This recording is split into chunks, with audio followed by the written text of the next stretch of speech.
안녕하십니까. 박승태입니다. 오늘은 생명이란 무엇인가, 그 생명의 본질에 관한 얘기를 약간 좀 하고 싶습니다. 생물학은 그 생명현상을 설명하는 학문으로 보통 이야기하면서 생명은 신비한 것이기 때문에 물리화학적 접근이 좀 어렵지 않나, 이런 얘기들을 많이 합니다. 그리고 이제 생명에 대한 기본적인 그 개념에 대해서 명확하게 이거다 이렇게 설명하기가 좀 어려웠습니다. 특히 이제 20세기에 들어오면서 물리나 화학의 발달로 자연의 여러 현상들을 물리법칙이나 화학법칙으로 설명이 거의 가능합니다. 그래서 이제 물리학자인 슐레딩거 같은 분은 생명도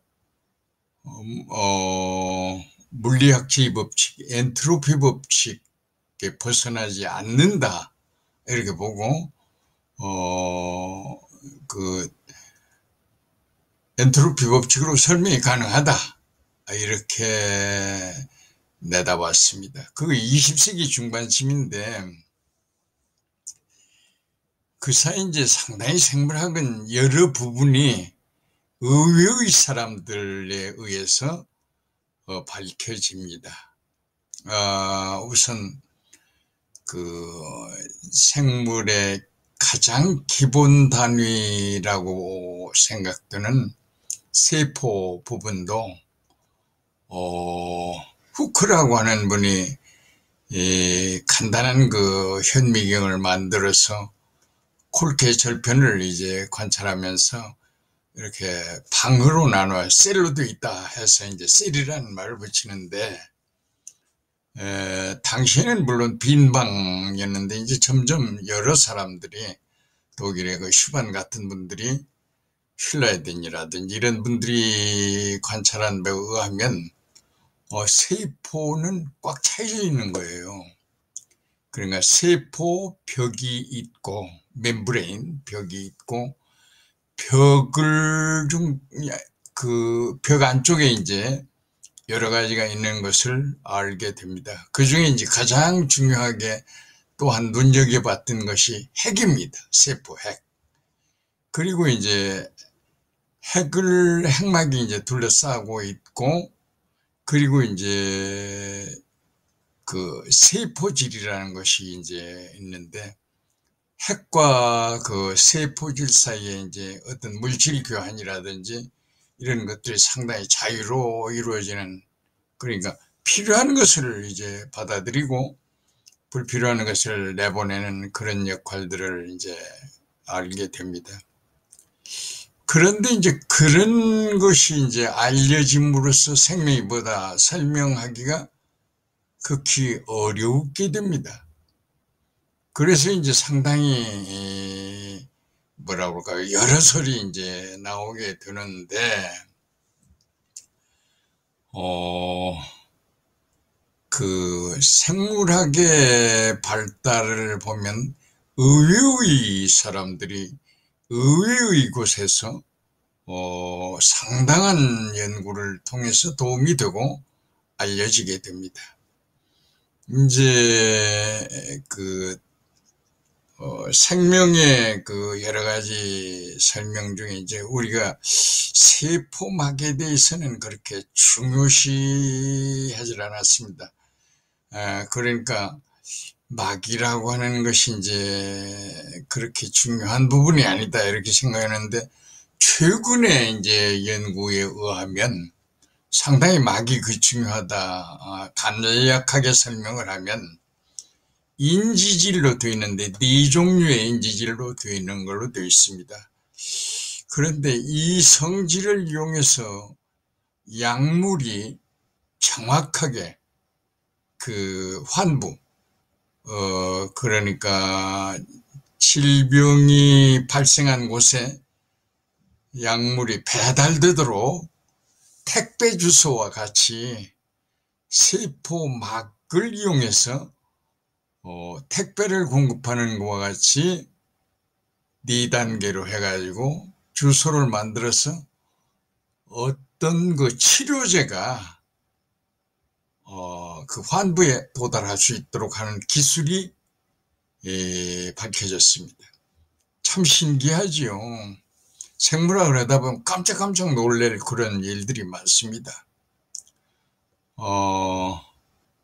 그러니까 다 밝혀져서 나는 연구할 게 없다, 그런 거 아닙니다. 무궁무진하다, 그런 얘기입니다. 또한 이제 세포의 생명의 기본 단위라고 보고, 세포의 핵이 어떤 역할을 할까, 이제 여기에 상당한 관심을 가졌는데 그렇게 쉽게 밝혀지는 것은 아닙니다. 그런데 이제 의외로 이 신부님께서 연구하시는 어떤 결과가 굉장히 영향을 미칩니다. 그러니까 멘델이라고 하는 신부님이 실험 농장에서 완두콩을 가지고 실험을 하셨는데, 이 멘델이라는 분은 상당히 독특하신 분입니다. 신부님인데 운명하시는 날에 유언을 의외의 유언을 합니다. 곧 나의 시대가 올 거다. 좀 이상하지 않습니까? 신부님이 그런 표현을 하고 이제 떠나시는데, 본래 이 신부님은 물리학을 전공하신 분입니다. 그래서 이제 물리 법칙과 마찬가지로 예를 들어 그 물리의 중력 법칙이라든지 물질 법칙이라든지 등등 딱히 어떤 법칙을 세우는 거 아닌가라고 생각을 깊이 한 것 같습니다. 그래서 이제 완두콩을 가지고, 당시에는 이제 뭐 유전인자니 염색체 뭐 등등 이런 게 명확하게 밝혀지지 않아서 이분이 이제 특질을, 어떤 콩의 특질, 키가 크다, 작다, 씨에 주름이 있다, 없다, 뭐 이래서 그 특성이라고 할까요? 특질을 구분해서 우성과 열성으로 구분하고, 그 표현형에서 우성과 열성의 비가 어떻게 나오는가, 이걸 정확하게 해서 우열의 법칙이라 해가지고 우성이 3, 열성이 1, 3대 1로 표현된다, 이걸 정확하게 설명합니다. 이 물리학을 전공하신 분이라 상당히 그런 데 관심을 가져요. 그럼 이제 두 가지 형질을 섞어서 하면 어떻게 일어나나, 그게 이제 9대 3대 3대 1, 이런 법칙을 알아냈습니다. 그러면 그런 법칙을 수행하는 핵심적인 부분이 있을 거 아닌가 하는 것이 이제 관심사였어요.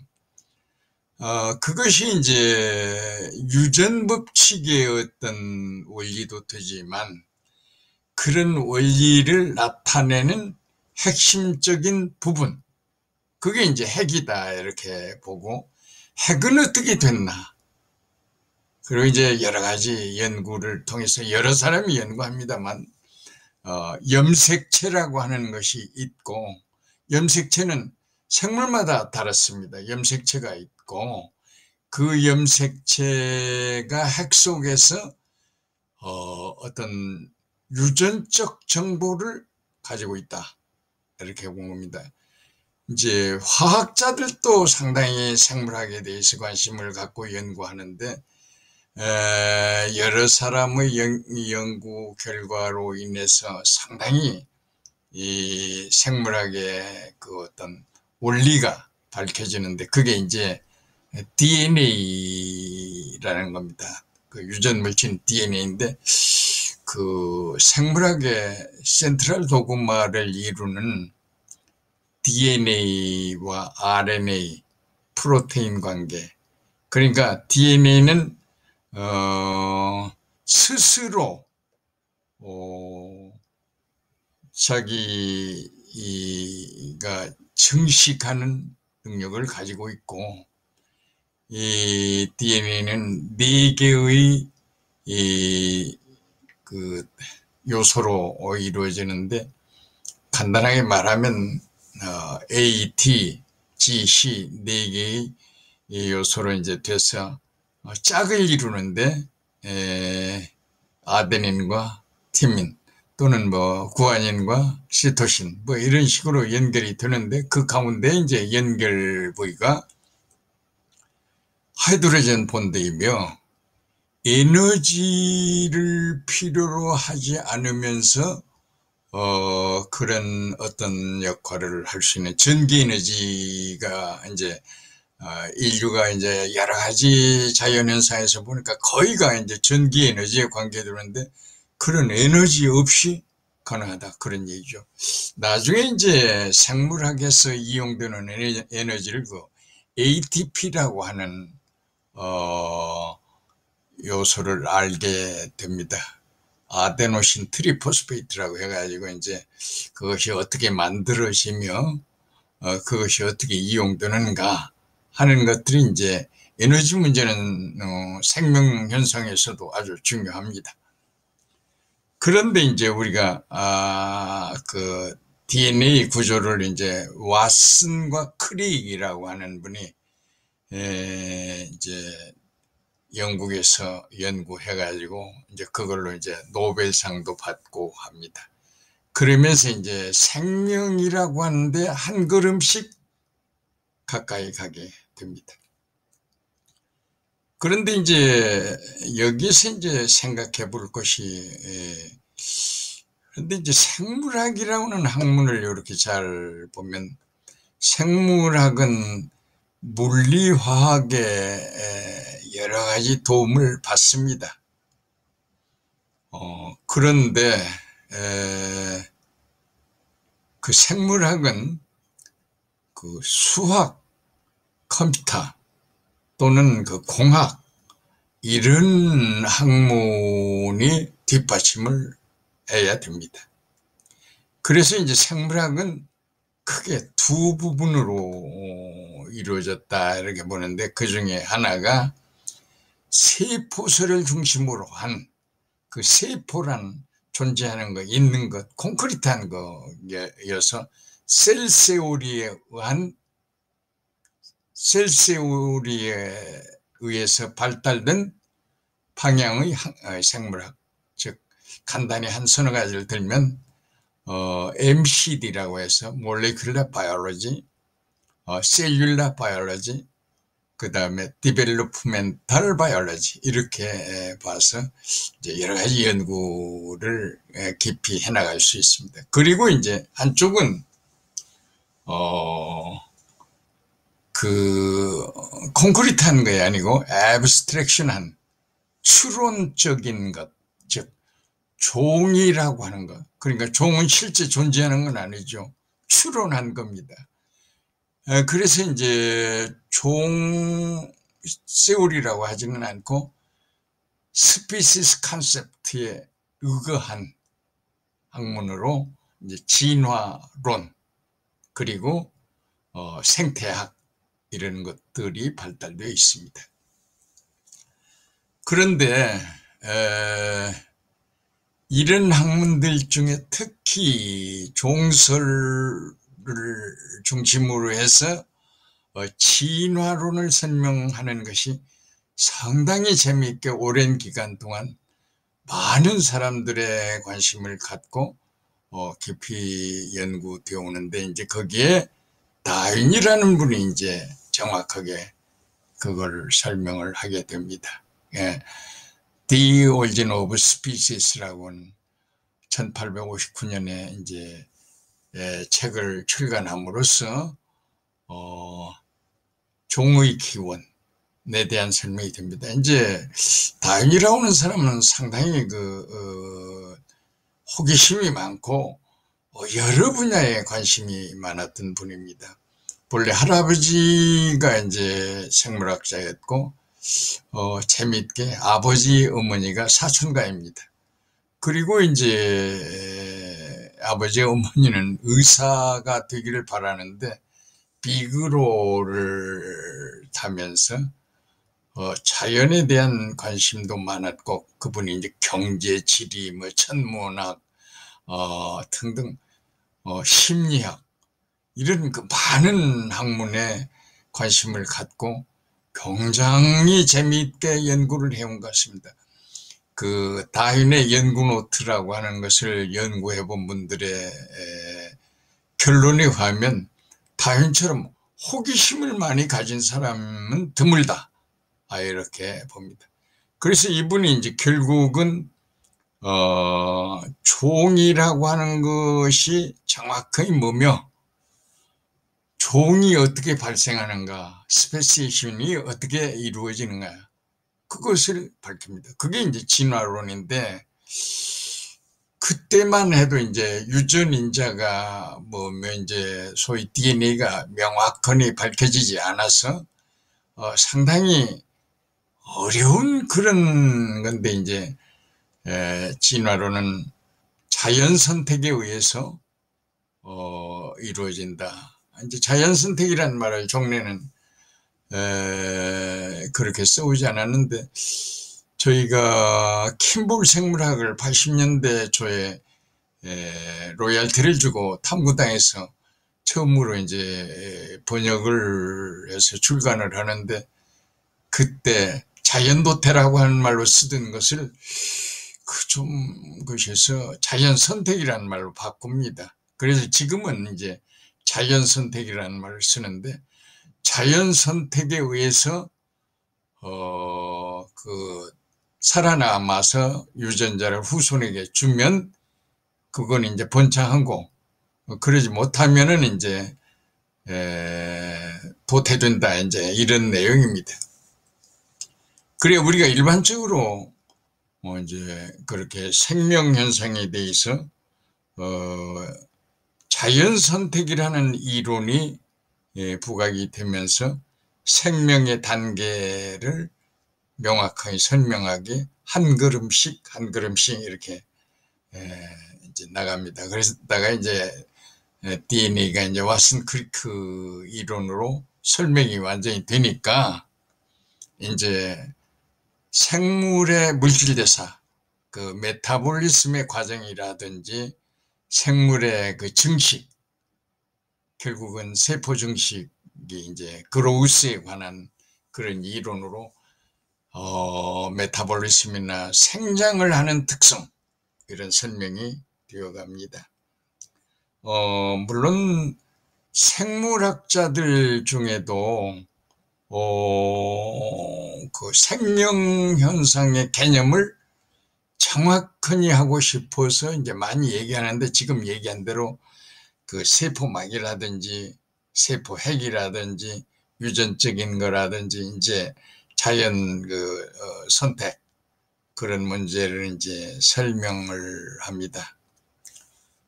그러다가 이제 상당히 재미있게 밝혀진 것이 그 생물의 섹스 선택, 그러니까 유전인자를 섞기 위해서 섞어서 여러 다른 미생물들의 침입을 막고 하는 여러 자연적인 선택을 하는 여러 가지 가능성에 대한 어떤 연구에서 이제 어떻게 성이 결정이 되고 그렇게 유전인자들이 섞여가지고 좀 더 강한 종으로서 살아남느냐 하는, 소위 말해서 섹스 선택이 이제 굉장히 섹스 이론이 그것도 상당히 중요한 그런 내용입니다. 그래서 이제 생명을 이제 어느 정도 이해가 되면서 인간의 그 어떤 욕망이라고 할까요? 미래에 대한 것은 상당히 다양합니다만, 그 중에 특히 이제 지구를 벗어나서 다른 혹성에서의 삶을 유지할 수 있지 않을까. 그 테라피케이션에 관한 관심들을 갖게 되며 생명이라는 것이 지구에만, 이 녹색별에만 한정이 되는 거냐, 다른 혹성에도 생명이 있어서 우리가 소위 말하는 외계인 UFO를 만날 가능성이 있지 않나 이렇게 봅니다. 그래서 미래는 우주시대가 열려가지고 인간이 멀리 이제 여러 곳에 여행하다 보면 외계인을 만날 가능성이 높다 이렇게 보고, 생명에 대한 그들과 우리와의 관계, 공통점 또는 다른 점, 이런 것들을 소상하니 밝히는 때가 도래하지 않을까. 물론 여기에는 많은 생물학적 지식이 필요합니다. 더구나 미래는 바이오테크놀로지의 르네상스 시대가 도래할 가능성이 높고, 인간이 그러한 기술을 이용해서 수명 연장이라든지 질병 퇴치라든지 희망하는 바를 이룰 수 있는 시대가 도래할 걸로 봅니다. 그래서 우리는 생명을 상당히 깊이 파고들고 연구하고 생명을 존중하는 그런 생각을 많이 하는 것이 중요하지 않나 생각합니다. 감사합니다.